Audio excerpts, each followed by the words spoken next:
Hello everyone, এই বর্ষায় দুদিন ছুটিতে আমরা সবাই মিলে ঝাড়গ্রাম বেড়াতে গিয়েছিলাম।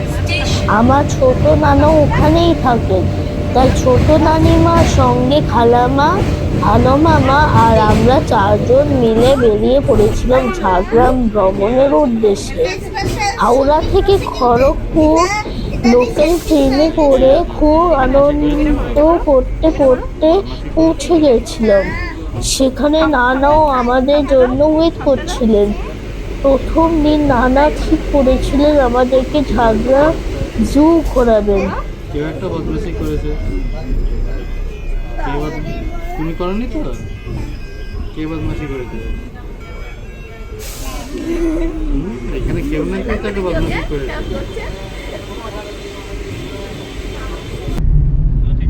রাস্তায় যেতে যেতে এখানকার এলিফ্যান্ট ও এলিফ্যান্ট করিডোর সম্পর্কে বলছিলেন।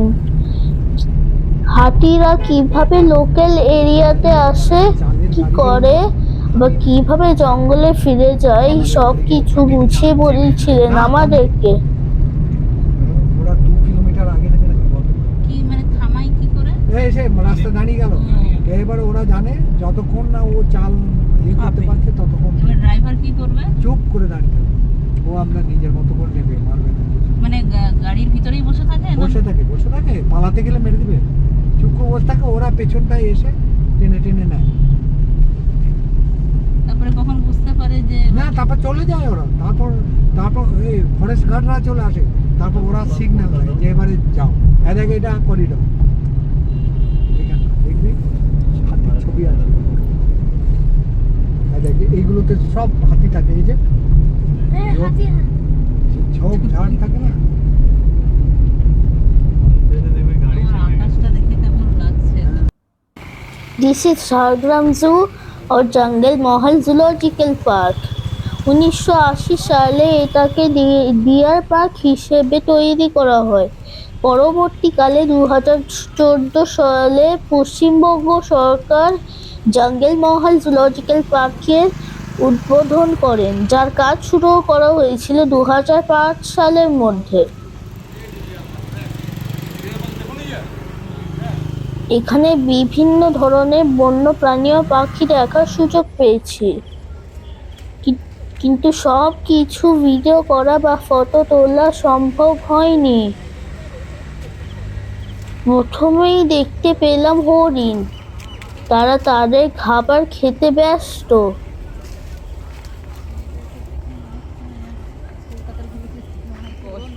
আমার বোন আমার মামার পিঠে উঠেছিল।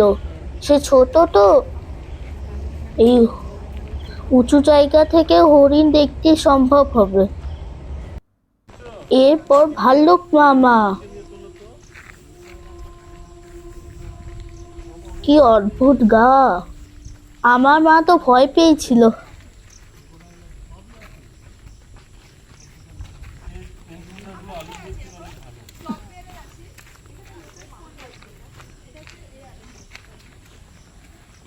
এই রে, পড়ে যাবে না তো?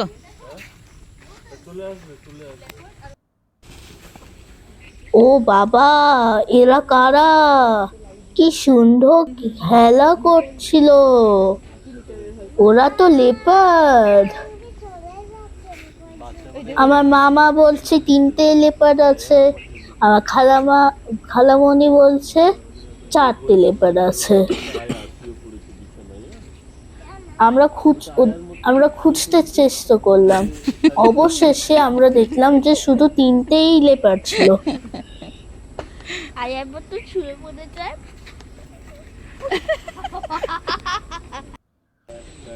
চার নাম্বার কই? না, চারটে নেই। 3টেই আছে। আমার মনে হচ্ছে এইটা একটু বড়। না, চারটে না, তিনটেই বাচ্চা, তিনটে একদম বাচ্চা। 1 বছরের কম হবে বয়স। আমার মনে হয় তিনটেকে পুরো একটা মানে এটাকে লিটারটাকে মনে হচ্ছে এগুলো ছিঁড়ে দিয়ে ইজিলি লিটারটাকে করেছে, কনজার্ভ করেছে। মানে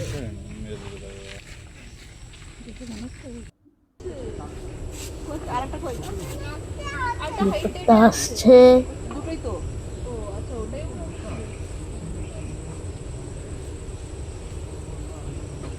দুটোই পেলাম। এই দেখো 3 নম্বর ওই যে ছুট দিল খেলা করবে বলে। এটা এমু তো। আমার বোন চিন্তা করছিল এই পাখিটা ওড়ে নাকি ওড়ে না। সে ভাবলো এটা একটি ডাইনোসর।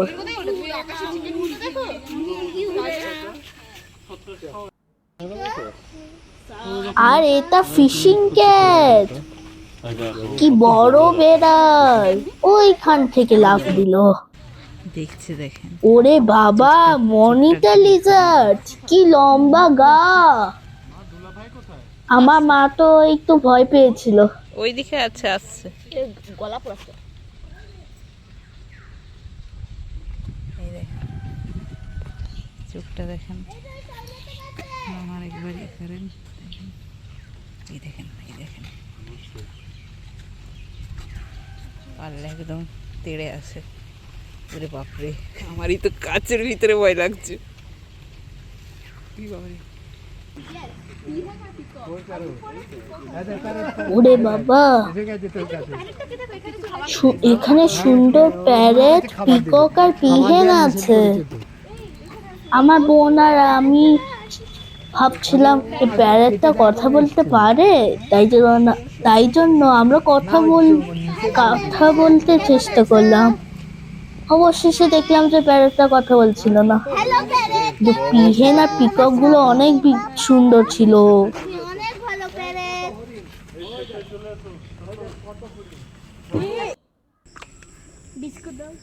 আজকে দেখাবো আমার ঘরে এই তো বাদর মামার অনেক অভিমান।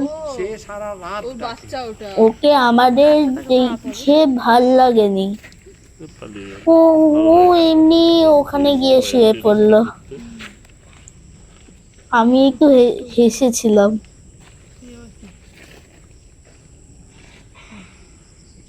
এই যে শুয়ে পড়লো, অনেক লেজি বাদর।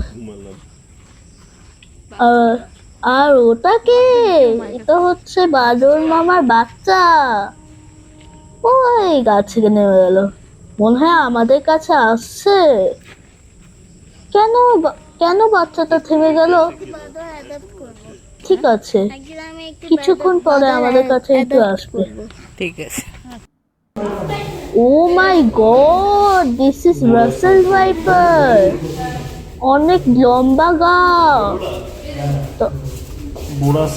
ভয়ানক সাপ। প্রচন্ড বিশাল ভারতের সবচেয়ে বেশি মৃত্যু সাপের জন্য এই সাপটাকে দেখে। সারাদিন ঘোরার পর মামা আমাদেরকে দোলনায় দোলাচ্ছিল। আমাদের খুব ভাল লাগছিল। অবশেষে বউ কথা কও পাখিটির অসাধারণ সুরে ডাক আমি কোনোদিন ভুলব না। আপনাদের কেমন লাগলো জানাবেন অবশ্যই। Thank you.